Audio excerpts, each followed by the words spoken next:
চৰ্চা কৰি পেলাই আমাৰ সিদ্ধান্ত সেই লাইনতে নিশ্চয় আমাৰ হাইকমাণ্ডে ল'ব। এতিয়ালৈকে যদিও আনুষ্ঠানিকভাৱে কি হোৱা নাই, নিশ্চয় এইবিলাক মানে চিন্তা চৰ্চা কৰি পেলাই যদিও ঘোষণা কৰা হয়, মই ভাবোঁ সেইটো বেষ্ট এটা সিদ্ধান্ত হ'ব।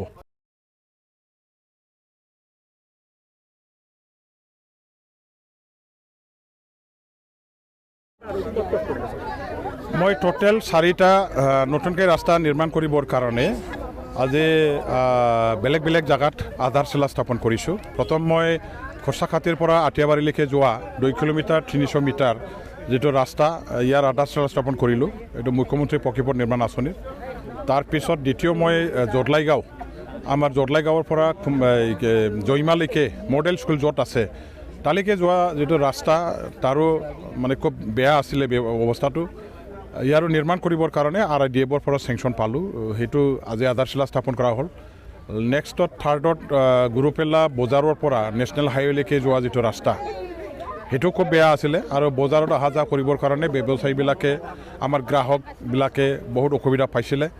আৰু বজাৰখনৰ উন্নতিৰ ক্ষেত্ৰত বেপাৰ বাণিজ্য যাতে ভালকৈ চলে, ইয়াৰ কাৰণে নেশ্যনেল হাইৱেৰ লগত মানে সংযোগ হৈ থকা এই ৰাস্তাখন বনাবৰ কাৰণে মই আজি আকৌ চেংচন দি ইয়াৰো আধাৰশিলা স্থাপন কৰিলোঁ। শেষত আকৌ চতুৰ্থ যিটো ৰাস্তা আমাৰ নেশ্যনেল হাইৱেৰ পৰা বন্ধু বজাৰলৈকে, আমাৰ একেবাৰে ভিতৰৰ অঞ্চলৰ এটা বজাৰ আছে আৰু এই বজাৰখনত আমাৰ খচুগাঁও গোসাইগাঁৱৰ ব্যৱসায়ীসকলে আহে, আমাৰ লোকেলি তাতে মানে কিনা বেচাটো চলে। গতিকে এই বজাৰখনলৈ যোৱা ৰাস্তাৰ অৱস্থা যদি বেয়া হয়, বজাৰৰ উন্নতি কেতিয়াও নহ'ব আৰু মানুহবিলাকে যথেষ্ট কষ্ট পাই আছে। গতিকে মই এই ৰাস্তাখন বনাবৰ কাৰণে চেংচন এটা আনিলোঁ, দিছোঁ। 2 কিলোমিটাৰ 442 মিটাৰ না কিমান বা আছে আৰু ইয়াৰ অলৰেডি চেংচন হৈ গ'ল, টেণ্ডাৰ হৈ গ'ল, ওচৰে কামটো আৰম্ভ কৰিব। ইয়াৰে আধাৰশিলা স্থাপন আজি আৰম্ভ কৰিছোঁ। এই অঞ্চলৰ ভালেখিনি ৰাইজে স্বতঃস্ফূৰ্তভাৱে ওলাই আহি পেলাই তেওঁলোকে সমৰ্থন কৰিছে, আধাৰশিলা স্থাপন কৰাত সহযোগ আগবঢ়াইছে। তেওঁলোকে বিৰাট ভাল পাইছে। বহুদিনৰ পৰা তেওঁলোকৰ এইটো এটা দাবী আছিলে, ৰাস্তা যিহেতু ভাল হ'ব লাগে আৰু ওচৰতে আমাৰ বেলেগ এটা ৰাস্তা বনাব লগা আছে, সেইখিনিকো বনাবৰ কাৰণে মই ইতিমধ্যে ৰাইজৰ আগত আমাৰ ফালৰ পৰা আভাসটো দিলোঁ।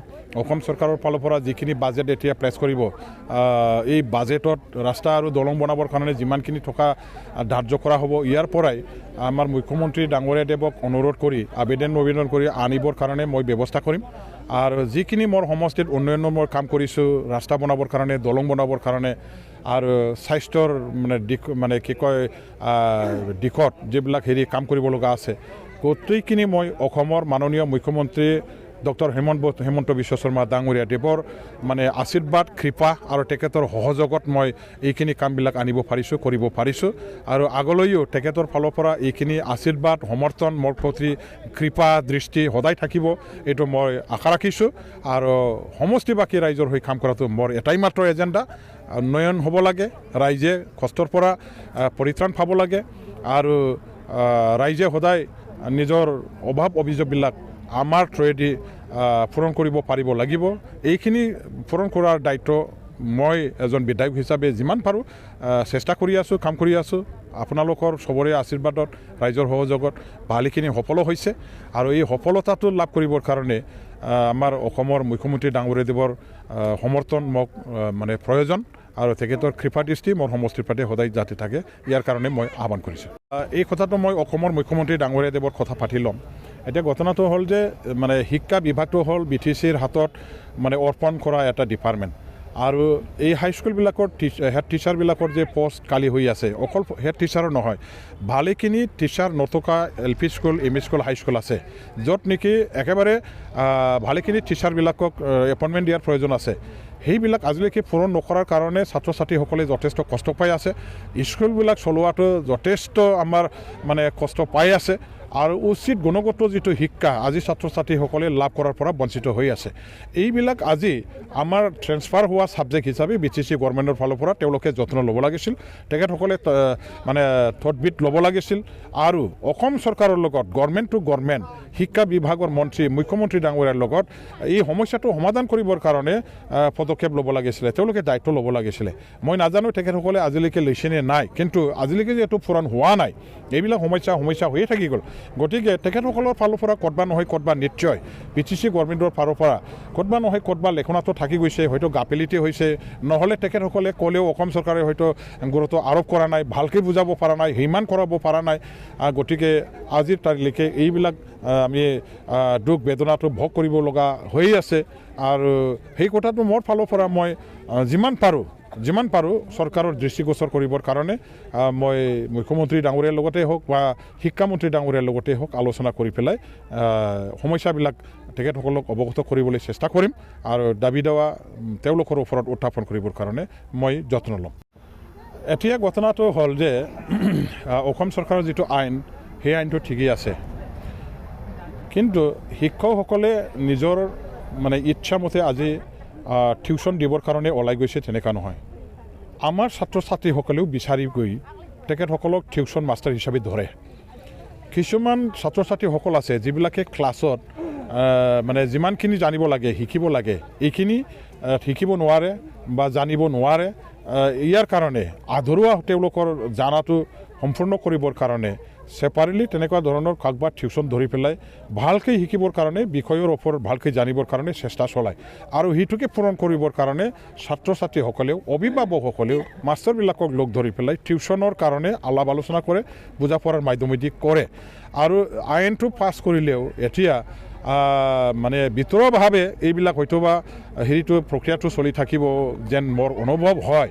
মানে কোনেওতো মই টিউশ্যন কৰিম বুলি হয়তো নক'ব পাৰে, কিন্তু ভিতৰুৱাভাৱে ছেক্ৰেটলি গোপনীয়তা অৱলম্বন কৰি পেলাই যদি কোনোবা কৰে সেইটোতো আমি মানে একো কৰিব নোৱাৰিম। এই ধৰণৰ এটা অৱস্থা আহি যাব। এতিয়া মই সেইটোকে আহ্বান কৰিব খোজোঁ, যিসকল টিচাৰ আছে তেখেতসকলে নিজৰ প্ৰধান যিটো দায়িত্ব আছে, কৰ্তব্য আছে ছাত্ৰ ছাত্ৰীসকলক মানে শিকোৱা, সেইখিনি নিজৰ দায়িত্ব কৰ্তব্যটো বেলেগ কামত ব্যৱহাৰ কৰিব নালাগে।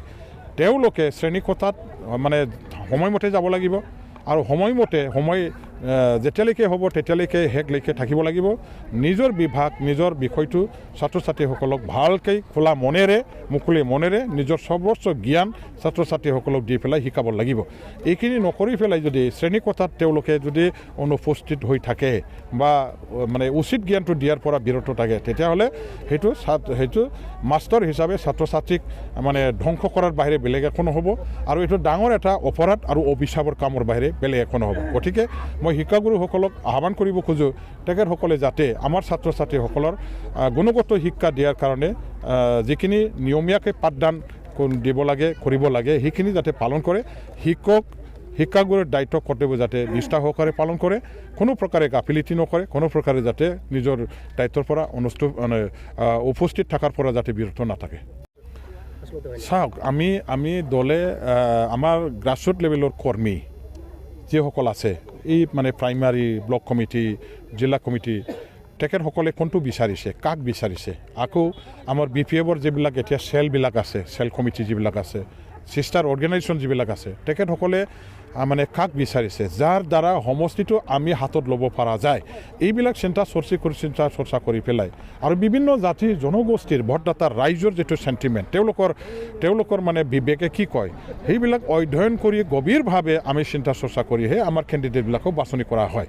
এতিয়া দৰং ওদালগুৰি সমষ্টিৰ কাৰণে যদি দুৰ্গাদাস বড়ো ডাঙৰীয়া দেৱকে লৈ পেলাই এই সমষ্টিবাসী ভোটাৰ ৰাইজে আমাৰ দলীয় কৰ্মীবিলাকে যদি আগবাঢ়িব বিচাৰিছে বা তেখেতৰ দ্বাৰাদিহে এই সমষ্টিটো আমাৰ হাতত ধৰি ৰাখিব পৰাটো সম্ভৱ বুলি যদি মানে তেওঁলোকে একেবাৰে স্পষ্ট হ'ব পাৰিছে, তেনেহ'লে আমাৰ তেখেতক কেণ্ডিডেট হিচাপে ঘোষণা কৰি তেখেতক আগত ৰাখি পেলাই কাম কৰাৰ কাৰণে আমি সিদ্ধান্ত লোৱাটো আমাৰ দলৰ এটা মানে কৰ্তব্য দায়িত্ব।